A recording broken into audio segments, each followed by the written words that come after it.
ಮೊಹರಂ ಹಬ್ಬ ಸೌಹಾರ್ದತೆ ಹಬ್ಬ ಆಗಿ ಉಳಿದೇ ಇಲ್ಲ. ಹಿಂದೂಗಳು ಅಷ್ಟೇ ಅಲ್ರಿ, ಸ್ವತಃ ಭಾರತವನ್ನೇ ಟಾರ್ಗೆಟ್ ಮಾಡತ್ತಾರ.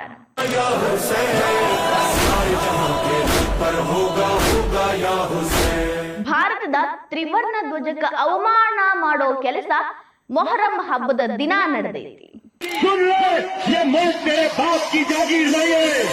ಬಿಹಾರದಾಗ ಯಾಕ ಮಿತಿಮೀರಿ ಹೋಗೈತಿ ಮೊಹರಂ ಆಚರಣೆ.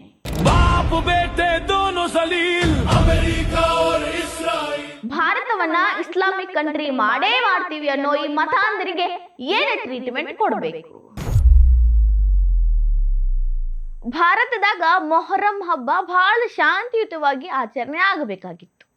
ಕೆಲವೊಂದ್ ಕಡೆ ಆಯ್ತು ಬಿಡ್ರಿ. ಮೊನ್ನೆ ಅಷ್ಟ ನಾ ಹೇಳಿದ್ನಿ, ಮೊಹರಂ ಹಬ್ಬದಾಗ ಎಷ್ಟು ಅಧಿಕ ಪ್ರಸಂಗಿತನ ಮೆರೆದಿದ್ರು. ಬೇಕು ಅಂತಾನೆ ಮುಸ್ಲಿಮೇತರಿಗೆ ನೋವನ್ನ ಮಾಡೋ ಹಂಗ ಅಥವಾ ಅವರಿಗೆ ಬೆದರಿಕೆ ಹಾಕೋ ರೀತಿಯಲ್ಲಿ ಆಚರಣೆ ಮಾಡಿದ್ರು ಅಂತ. ಆದ್ರ ಇವತ್ತು ಅದೇ ಮೊಹರಂ ಹಬ್ಬದಾಗ ಬರೀ ಮುಸ್ಲಿಮೇತರಿಗಲ್ರಿ, ಸ್ವತಃ ಭಾರತಾಂಬೆಗೆ ಬೆದರಿಕೆ ಹಾಕಿ ಭಾರತಾಂಬೆಯನ್ನ ಬದಲಾಯಿಸುವಂತಹ ಪಿತೂರಿಯ ಹಬ್ಬ ನಡೆದೈತಿ. ಹಬ್ಬವನ್ನ ಸೌಹಾರ್ದತೆಯಿಂದ ಆಚರಣೆ ಮಾಡ್ಬೇಕು ಅಂತ ಹೇಳೋ ಮಂದಿ ಇದನ್ನ ನೋಡಬೇಕು ನೋಡ್ರಿ. ಯಾಕಂದ್ರ ಬಿಹಾರದಾಗ ಒಂದು ಧ್ವಜ ಕಾಣಿಸ್ತೈತಿ, ದೂರದಿಂದ ನೋಡಿದ್ರ ಭಾರತದ ಧ್ವಜ ಐತಿ, ಮೊಹರಂ ಹಬ್ಬದಾಗ ಹಾರತೈತಿ ಅನ್ಕೋಬಹುದು. ಆದ್ರ ಅದ್ರೊಳಗ ಅಶೋಕ ಚಕ್ರನೇ ಇಲ್ಲ, ಬದಲಿಗೆ ಇಸ್ಲಾಂ ಗುರ್ತು ಕಾಣತೈತಿ.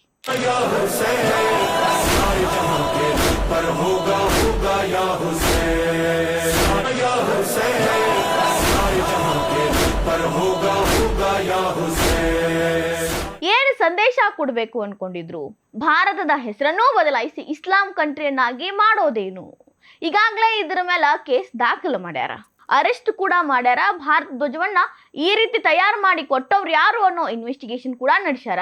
ಆದ್ರ ಇದನ್ನ ಮಾಡ್ಬೇಕಾದಾಗ ಅವರ ಮನಸ್ಥಿತಿ ಹೆಂಗಿತ್ತು, ಮತಾಂಧತೆ ಹೆಂಗ ಮೆರೆದಿದ್ರು, ಭಾರತ ದೇಶದ ಮೇಲೆ ಅವ್ರಿಗೆ ಯಾವ ಭಾವನೆ ಇತ್ತು ಅನ್ನೋದನ್ನ ನೀವು ಅರ್ಥ ಮಾಡ್ಕೊಡ್ರಿ. ಬಿಹಾರದ ಮುಜಾಫರ್ ನಗರದಾಗ ಭಾರತ ಧ್ವಜಕ್ಕ ಅವಮಾನ ಮಾಡೋ ಇನ್ನೊಂದು ಘಟನೆ ನಡೆದೈತಿ. ಒಬ್ಬ ಮನುಷ್ಯಾಗ ಪೂರ್ತಿ ಧ್ವಜವನ್ನ ಸುತ್ತಿ ಅವನ್ನ ನೇಣು ಹಾಕೋ ರೀತಿ ಮಾಕ್ ಟ್ರಯಲ್ ನೋಡಾಕತ್ತಾರ. नरेंद्र मोदी सुन लो, ये मुल्क तेरे बाप की जागीर नहीं है.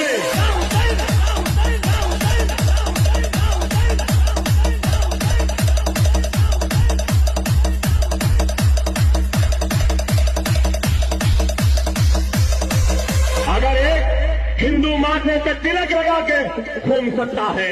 ಬರೀ ಮಾಕ್ ಟ್ರಯಲ್ ಅಷ್ಟೇ ಮಾಡಾಕತ್ತಿಲ್ರಿ, ಬ್ಯಾಕ್ ಗ್ರೌಂಡ್ ದಾಗ ಸಾಂಗ್ ನೋಡ್ರಿ. ವಿಶ್ವ ಹಿಂದೂ ಪರಿಷತ್, ನರೇಂದ್ರ ಮೋದಿ, ಹಿಂದೂ ಪರ ಸಂಘಟನೆಗಳಿಗೆ ಬೆದರಿಕೆ ಹಾಕಕತ್ತಾರ. ನಿಮ್ಮ ಕೈಯಿಂದ ನಮಗೇನು ಮಾಡಕ್ ಆಗೋದಿಲ್ಲ ಅನ್ನೋ ಹಾಡನ್ನ ಹಾಕಿ ಏನು ಮಾಡಕ್ ಹೊಂಟಾರ? ಸ್ವತಃ ನರೇಂದ್ರ ಮೋದಿ ಪ್ರಧಾನ ಮಂತ್ರಿ ಅವ್ರಿಗೆ ಈ ರೀತಿ ಬೆದರಿಕೆಯನ್ನ ಹಾಕ್ತಾರ, ಅದು ಒಂದು ವಿಡಿಯೋದಾಗ. ಇದರ ಅರ್ಥ ಅವರಿಗೆ ಯಾರ ಭಯವೂ ಇಲ್ಲ ಅನ್ನೋದು. ಏನು ಸೂಚಿಸ್ತೈತಿ ಇದು? ಅವೇನು ಸ್ವಾತಂತ್ರ್ಯ ಹೋರಾಟಗಾರ ಇದ್ದಾನೋ, ಪೊಲೀಸ್ ಡಿಪಾರ್ಟ್ಮೆಂಟ್ನಾಗ ಅದಾನೋ, ಭಾರತೀಯ ಸೈನಿಕ ಅದಾನೋ, ಅಥವಾ ರಾಜಕಾರಣಿ ಇದ್ದಾನೋ? ಭಾರತದ ಮಾಜಿ ಪ್ರಧಾನಮಂತ್ರಿಯಾಗಿ ಈಗ ಸತ್ತಾನ ಬಿಡಪ್ಪ ಅಂತ ಹೇಳೋದೈತಾ? ಅವರ ಮಾಕ್ ಟ್ರಯಲ್ಗೆ ಅವರ ಮೊಹರಂ ಹಬ್ಬದ ಭಾಗವಾಗಿ, ಆಚರಣೆಯ ಭಾಗವಾಗಿ ಈ ರೀತಿ ಭಾರತ ಧ್ವಜಕ್ಕೆ ಅವಮಾನ ಮಾಡ್ತಾರೋ ಅಂದ್ರ ಇದಕ್ಕ ಏನಂತ ಕರಿಬೇಕು? ಏನಿದರ ಹಿಂದಿನ ಉದ್ದೇಶ ಇರಬೇಕು? ಇನ್ನ ಪಶ್ಚಿಮ ಬಂಗಾಳದ ಸಂದೇಶ್ ಖಾಲಿ, ಇಲ್ಲಿ ಎಲ್ಲ ಆಚರಣೆಗಳು ಅಂದ್ರ ಎಲ್ಲಾ ಮುಸ್ಲಿಂ ಆಚರಣೆಗಳು ಉದ್ವಿಗ್ನಕ್ಕೆ ಹೋಗಿನ ಬಗೆಹರಿತಾವ. ಆಚರಣೆ ಪೂರ್ಣ ಆಗಬೇಕು ಅಂದ್ರ ಯಾವ್ದಾರ ಒಂದು ಸಾವಾಗಬೇಕು ಅನ್ನೋ ಪರಿಸ್ಥಿತಿ. ಈ ಸಲ ಮೊಹರಂ ಹಬ್ಬದ ಆಚರಣೆ ಒಳಗ ಇಲ್ಲಿ ಅವರು ಗುರಿ ಮಾಡಿದ್ದು ಮಾತ್ರ ಪೊಲೀಸರನ್ನ.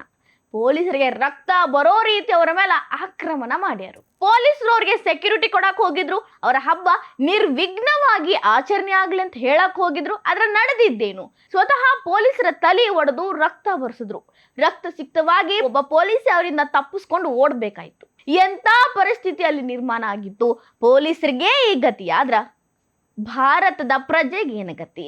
ಸಂದೇಶ್ ಖಾಲಿಯ ಬೇರೆ ಮುಸ್ಲಿಮೇತರ ಮಂದಿಗೆ ಏನ ಗತಿ? ರಕ್ಷಣೆ ಮಾಡ್ಬೇಕಾದಂತ ಪೊಲೀಸರಿಗೆ ರಕ್ಷಣೆ ಇಲ್ಲ ಅಂದ್ರ ಇದು ಯಾವ ಹಬ್ಬ ರೀ?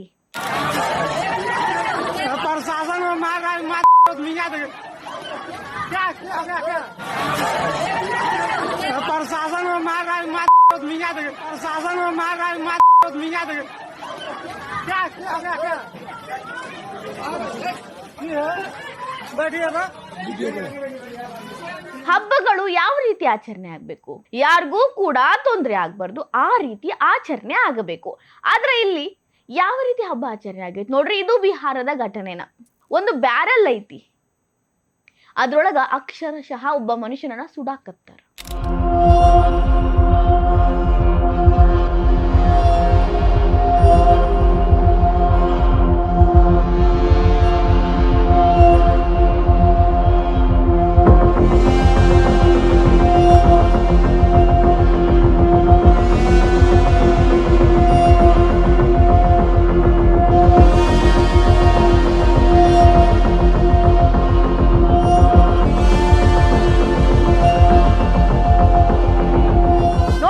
ದೃಶ್ಯದಾಗ ಒಬ್ಬ ವ್ಯಕ್ತಿಯನ್ನ ಬ್ಯಾರಲ್ ಒಳಗ್ ಹಾಕ್ಲಿಕ್ಕತ್ತಾರ. ಹಾಕಿದ ಮೇಲೆ ಪೆಟ್ರೋಲ್ ಸುರಿದು ಬೆಂಕಿ ಹಚ್ಚೇ ಬಿಟ್ರು.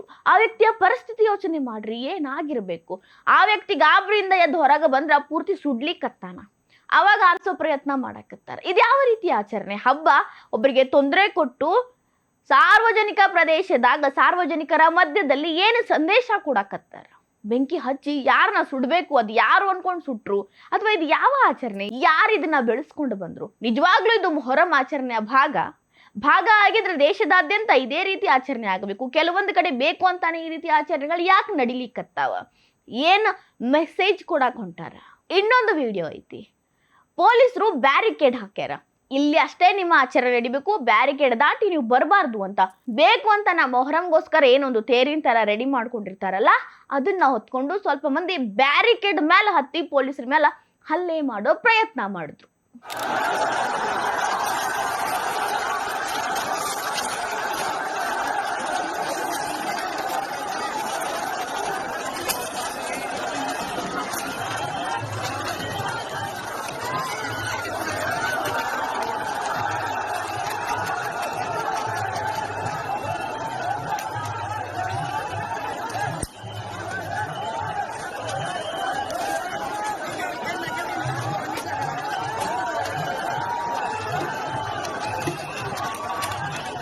ಪೊಲೀಸರು ಸ್ಥಿತಿಯನ್ನ ಅರ್ಥ ಮಾಡಿಕೊಂಡು ಕಂಟ್ರೋಲ್ ತರಬೇಕು ಅಂದ್ರ ಲಾಠಿ ಎತ್ತಬೇಕು ಅಂತ ಲಾಠಿ ರುಚಿ ತೋರಿಸಿದ್ರು. ಲಾಠಿ ಚಾರ್ಜ್ ನಡೀತು. ಇನ್ನು ಅವ್ರು ಈ ರೀತಿಯಾಗಿ ಕಾನೂನನ್ನ ಉಲ್ಲಂಘನೆ ಮಾಡ್ತೀವಿ ಅಂದ್ರ ಕಾನೂನನ್ನ ಕೈಗೆತ್ಕೊಳ್ಳೋ ಕೆಲಸ ಪೊಲೀಸರು ಮಾಡಬೇಕಿತ್ತು. ಪೊಲೀಸರು ಈ ಕೆಲಸ ಮಾಡಿಲ್ಲ ಅಂತಿದ್ರ ಅಲ್ಲಿ ಸಂದೇಶ್ ಖಾಲಿ ಒಳಗೆ ಹೆಂಗ ತಲಿ ಬಡ್ಕೊಂಡು ಪೊಲೀಸ್ ಓಡ್ ಹೋದಲ್ಲ, ಹಂಗ ಇವರು ಓಡ್ ಹೋಗ್ಬೇಕಾಗಿತ್ತು. ಬಟ್ ಯಾಕಂತ ಶಾಂತಿಯುತವಾಗಿ ಆಚರಣೆ ಮಾಡ್ರಿ, ನಿಮ್ಮ ಆಚರಣೆ ಏನು ಬೇಕಾದ್ ಮಾಡ್ಕೊಳ್ರಿ. ಬೇಕು ಅಂತಾನೆ ಯಾಕೆ ಈ ರೀತಿ ಘಟನೆಯನ್ನ ಮಾಡ್ತೀರಿ? ಒಂದು ಮೊದಲಿನಿಂದ ನೀವು ವಿಡಿಯೋ ನೋಡಿದ್ರಿ, ಭಾರತದ ಬಗ್ಗೆ, ಭಾರತ ಧ್ವಜದ ಬಗ್ಗೆ ಅವ್ರಿಗೆ ಒಂಚೂರು ಕಾಳಜಿ ಇಲ್ಲ. ಭಾರತ ದೇಶದಾಗಿರೋ ಕಾನೂನನ್ನ ಇವ್ರು ನಂಬಕ್ ರೆಡಿ ಇಲ್ಲ. ಪೊಲೀಸರ ಮೇಲೆ ಹಲ್ಲೆ ಮಾಡ್ತಾರ, ಪೊಲೀಸ್ ಆದೇಶವನ್ನ ಪಾಲಿಸೋದಿಲ್ಲ. ಏನಿದು? ಯಾಕೆ ಹಿಂಗ ಮಾಡ್ಲಿಕ್ಕತ್ತಾರ ಇವರು? ಭಾರತದವರಾಗಿ ಭಾರತದಾಗ ಇದ್ಕೊಂಡು ಭಾರತದ ಕಾನೂನನ್ನ ಫಾಲೋ ಮಾಡಂಗಿಲ್ಲ ಅಂದ್ರ ಏನ್ ಹೇಳ್ಬೇಕು? ಇದೆಲ್ಲ ನೋಡಿದ್ರ ಏನ್ ಅನ್ನಿಸ್ತೈತಿ? ಮೊನ್ನೆ ನೋಡಿದ್ರ ಮೊಹರಂ ದಿನದ ವಿಡಿಯೋಗಳೊಳಗೆ ನಾ ಹೇಳ್ದೆ, ಮುಖ್ಯವಾಗಿ ಹಿಂದೂಗಳನ್ನ ಟಾರ್ಗೆಟ್ ಮಾಡ್ಕೊಂಡು ಬೇಕು ಅಂತಾನೆ ಹಾಡುಗಳನ್ನ ಹಾಕಿದ್ರು, ಪ್ರಚೋದನಾತ್ಮಕ ಹೇಳಿಕೆಗಳನ್ನ ಕೂಗಿದ್ರು, ಹಿಂದೂ ಏರಿಯಾದಾಗ ಕತ್ತಿ ಹಿಡ್ಕೊಂಡು ಓಡಾಡಿದ್ರು. ಈಗ ಸ್ವತಃ ಭಾರತದಾಗಿದ್ದ ಭಾರತದ ಫ್ಲಾಗ್ ಆಯ್ತು, ಭಾರತ ವಿರೋಧಿ ಹೇಳಿಕೆಗಳನ್ನ ಅನೌನ್ಸ್ ಮಾಡ್ಕೊಂಡು ಮೈಕ್ ಇಟ್ಕೊಂಡ ಸ್ಪೀಕರ್ ಹಾಕೊಂಡು ಕುಣಿಯಾಕತ್ತಾರ. ಯಾರನ್ನ ಹೆದರಿಸಬೇಕು ಅನ್ನೋ ಉದ್ದೇಶ ಅವ್ರದ್ದು. ನರೇಂದ್ರ ಮೋದಿ ಅವ್ರನ್ನ ಟಾರ್ಗೆಟ್ ಮಾಡ್ತಾರ, ಭಾರತವನ್ನ ಟಾರ್ಗೆಟ್ ಮಾಡ್ತಾರ, ಭಾರತದ ಹಿಂದೂಗಳನ್ನ ಟಾರ್ಗೆಟ್ ಮಾಡ್ತಾರ, ಹಿಂದೂಗಳಿಗಾಗಿರುವ ಸಂಘಟನೆಗಳನ್ನು ಟಾರ್ಗೆಟ್ ಮಾಡ್ತಾರ. ಅಂದ್ರೆ ಅವರ ಗುರಿ ಒಂದೈತಿ. ಅದೇನು ಅನ್ನೋದನ್ನ ಅದೆಷ್ಟು ಬೇಗ ಹಿಂದೂಗಳು ಅರ್ಥ ಮಾಡ್ಕೋತಾರಲ್ಲ ಅಷ್ಟು ಚಲೋ ಆಗ್ತೈತಿ.